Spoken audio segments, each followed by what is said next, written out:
Assessing students is a process. It starts from the moment you meet your students. You're trying to figure them out a little bit. What makes them tick? What are their likes and dislikes? You're trying to figure out what they bring to the learning environment, physically, mentally, and emotionally. As you gain perspective on who they are, you'll be able to tailor your approach to the lesson to meet their needs.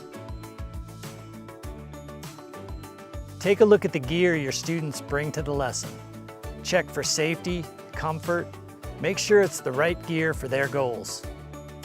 Hey, before we get going too much further, it's okay if I just take a look at your equipment? Yeah, of course. Yeah. Awesome. So I love that you're on shorter skis. I think in the beginning, it just makes it so much easier for you to maneuver around and follow my tracks nicely. You're so athletic though, I think in no time flat, you're gonna be ready for a little bit longer ski. Awesome. When we start skiing a little bit faster. Okay? Just gonna take a peek at your boots. They feel pretty snug. Yes. Not like pinching or binding anywhere. No. Can wiggle your toes. Wiggle my toes, yeah. Awesome. I'm just gonna check out the space here. Looks like they're pretty tight to your leg. Yeah. Cool. Yeah. Doesn't feel like I could stick a sandwich down there or anything. No. Good job. Well done.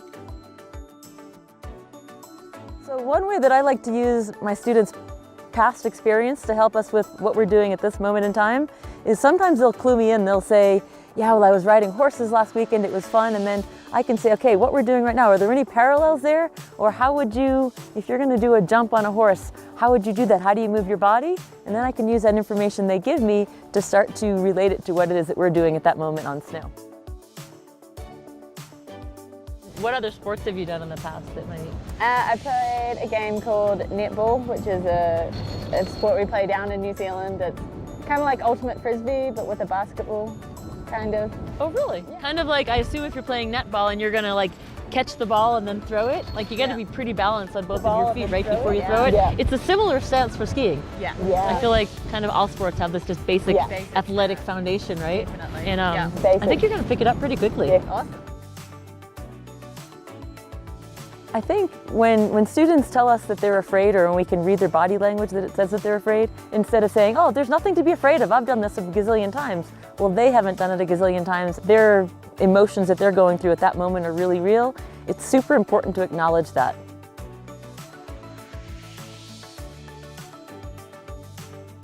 I really think it's important to ask them what their motivation is. Why are they there for that lesson? And understanding their motivation is going to give you a good idea of how you can direct your lesson. Student motivation may come from a variety of sources. Some students may be goal-oriented by performance and achievement. Some may be inspired by relationships and interaction with others. Some may be driven by the simple act of learning something new, while some are all about thrill and adventure.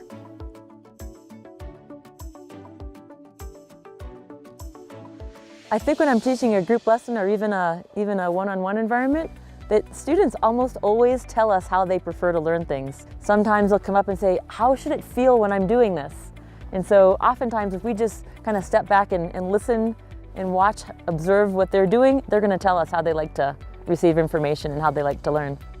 I mean, I like hearing how it's done and then seeing my coach or someone do it. Yeah. And I tend to find that a lot easier. Well, then I'll definitely keep that in mind. But if at any time you need me to re-demonstrate something or demonstrate something from a different angle, and I haven't thought about that, just make sure you bring that to my attention if you think about it. Awesome. Okay, Definitely. that'll help us. Great. Good on you for knowing that. So on that first chair ride, we're going to go up a little ways up the mountain, and I'm going to ask them to demonstrate some basic skidded turns on that green terrain. And that's going to let me really assess where they're at with their motor skills development in terms of how they're making their turns. Movement analysis is part of student analysis. You've already learned a lot about your student, their emotions, their mental states. Now it's time to watch them ski and ride. You need to take a close, accurate look at the action of their skis and board to determine the content of your lesson. Are they using twist on the board? Are they pivoting around the nose? What's really going on that's allowing them to make that turn? And based on that, I can start to have some very, very strong visual cues about where they are and maybe where the different people in the group are based on basic turns on green terrain.